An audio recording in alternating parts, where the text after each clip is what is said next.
I'm Helen, and I'm a career and executive coach. And what I find in my practice is that so many of my clients struggle with getting feedback. They either let criticism go to their head and shatter their confidence, or they get really defensive, ultimately hurting their relationships. So my goal today is to give you 3 specific steps to make it easier for you to accept feedback and ultimately allow you to use it in a constructive manner to propel your career forward. So let's get started. Step 1. The first step is to just simply have the awareness that no matter how the feedback is delivered, it is meant to improve you. That's oftentimes hard to do when you're getting yelled at or being given feedback that is very general and mean, almost mean in a way towards you. But if you have the awareness that you have an opportunity here to learn something, an area that you can improve, then you're going to be able to pry further and really ask more questions. So how can I improve? What can I do differently? These are action steps that you can take no matter how the feedback is being delivered. Take example of a drill sergeant training a soldier.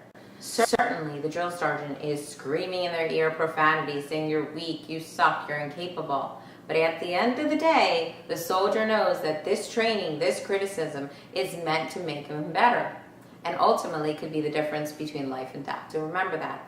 Feedback is meant to make you better. Next, step 2. Don't make it personal and don't make feedback a generalization of your entire whole. So what do I mean by that? Let's say somebody tells you you need to improve on your technical knowledge on this particular area. This doesn't mean that you're not a smart person or that you're failing in your job. It simply means that one area of your knowledge base needs development. Another example, you're told you need to strengthen the relationship with your coworkers. This doesn't mean you're not liked. This doesn't mean that you have poor communication skills. It simply means that that group of individuals needs more of your attention in a relationship manner. So again, don't make it a generalization. Really look for the details in the feedback, specific things that you can really improve on. Next, we're moving on to the last step, step 3. And this is insanely important. Not all criticism is created equal. Learn to discern the difference between critiques that you can really use and critiques that you should completely and entirely ignore. Let me explain to you what I mean. I used to work on a trading floor, and a lot of my clients are in finance as well.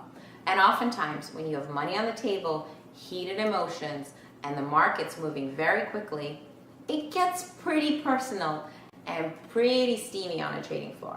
So if you have a trader yelling at you for something that you really didn't do, this trader is potentially blowing off steam for losing money on a trade he did, you gotta let that just roll off your back. This isn't constructive feedback. This isn't criticism you can really use.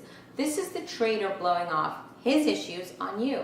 And that's when you need to put up a barrier and really protect your confidence and protect yourself. Let me give you 2 things that you can think about when you're trying to figure out if it's criticism you can really use. The first is, who is this source?